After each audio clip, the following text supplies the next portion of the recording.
أحب الوفاء بشتى الصور، أحب الوفي الأمين الأغر، فأهل الوفاء كلو.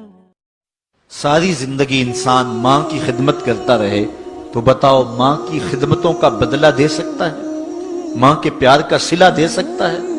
عرض کی گئی کہ میں اپنی ماں کو اپنے کندھوں پر اٹھا کر کے حج کروایا ہے اور سائی اور کعبۃ اللہ کا طواف کرایا ہے، اور حالت یہ تھی کہ اگر چٹان کے اوپر گوشت کا ایک ٹکڑا ڈال دیا جاتا تو وہ بھی بھن کے کباب بن جاتا، اتنی گرمی کی شدت تھی.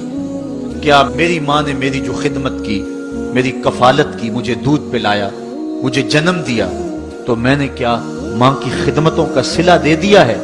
تو جواب آیا تو نے ابھی اس کی ایک مسکراہٹ کا بدلہ بھی نہیں دیا. ماں جب ہنس کے دیکھتی ہے تو جنت کی ساری کلیاں کھل اٹھتی ہیں، اور بیٹے کی زندگی ماں کے اس ہنسنے سے جو ہے وہ عبارت ہوتی ہے.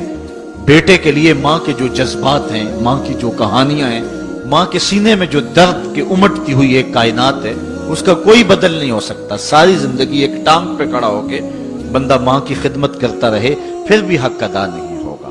ماں ہوتی ہے، اللہ تعالیٰ جل شانہ نے اس کو وہ درجے عطا فرمائے. بیٹے کے ساتھ جو پیار ماں کرتی ہے بھلا کوئی کر سکتا ہے؟ کوئی اتنی محبت دے سکتا ہے جتنی ماں محبت دیتی ہے؟ ساری زندگی بھی انسان ان محبتوں کا بدل دینا چاہے تو نہیں دے سکتا، چونکہ ماں کے پیار کا کنارہ ہی کوئی نہیں. ماں کی محبت کی گہرائی اور گہرائی کو کوئی ناپ ہی نہیں سکتا. سمندر کے پاتال تک تو شاید کوئی پہنچ گیا ہو، لیکن ماں کے پیار کا کنارہ آج تک کسی کو نہیں ملا. اللہ تعالیٰ نے اس کے سینے میں دھڑکتا ہوا جو دل رکھا ہے اور تڑپتی ہوئی جو ممتا رکھی ہے، وہ ایک مثال بنی ہوئی ہے کہ کسی نے کسی کو کہا کہ میں تیرے پہ راضی تب ہوں گی کہ اگر تو اپنی ماں کا کلیجہ نکال کے لے آئے.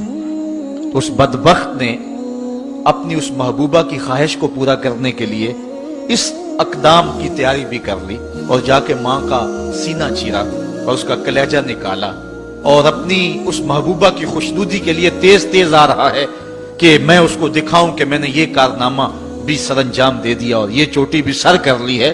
تو تیزی سے آ رہا تھا، راستے میں ٹھوکر لگی. جب گرا تو کہتے ہیں ماں کے کلیجے سے آواز آئی، پتر چوٹ تو نہیں آئی ہے؟ یہ ماں کے پیار کا روپ ہے، یہ ماں کی محبت کا انداز ہے. دنیا والوں، ماں کی قدر کو ضائع نہ کرنا. ماں کے پیار کو اور اس کی محبت کا صلہ دے تو نہیں سکتے، لیکن ساری زندگی ماں کی نوکری کرنا اور اپنے باپ کی زندگی کے اندر کبھی بھی نافرمانی نہ کرنا، یہ سعادت مندی اور خوش نصیبی ہوتی ہے. حضور نے منبر کی 3 سیڑھیوں پہ قدم رکھتے ہوئے آمین آمین کہا تھا. تو بعد میں پوچھا گیا حضور آپ نے ہر سیڑھی پہ قدم رکھتے ہوئے آمین کہا تو یہ کیا ماجرا تھا؟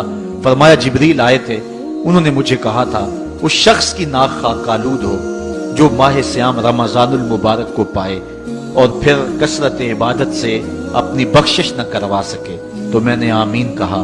پھر کہا اس شخص کی ناک خاک آلود ہو جو والدین کو بڑھاپے میں پائے اور جنتی نہ ہو سکے ان کی خدمت کر کے. تو میں نے آمین کہا. پھر جبریل نے کہا اس شخص کی ناک خاک آلود ہو جس کے سامنے آپ کا ذکر کیا جائے اور آپ پر درود نہ پڑے. تو میں نے آمین کہا. تو وہ شخص کتنا بد نصیب ہے جو والدین کو ناراض کر لیتا ہے. میں کہتا ہوں ساری کائنات ماں کے قدموں تلے ہے، بلکہ میرے محبوب نے جنت کو ماں کے قدموں تلے قرار دیا. الجنت تحت اقدام الامہات، جنت ماں کے قدموں تلے. ماں اتنا پیار کرتی ہے کہ جس کا کسی ترازو پہ تول نہیں ہو سکتا، اور اس کے پیار کا صلہ بدلہ ساری زندگی خدمت میں بھی گزار دیں پھر بھی نہیں دیا جا سکتا.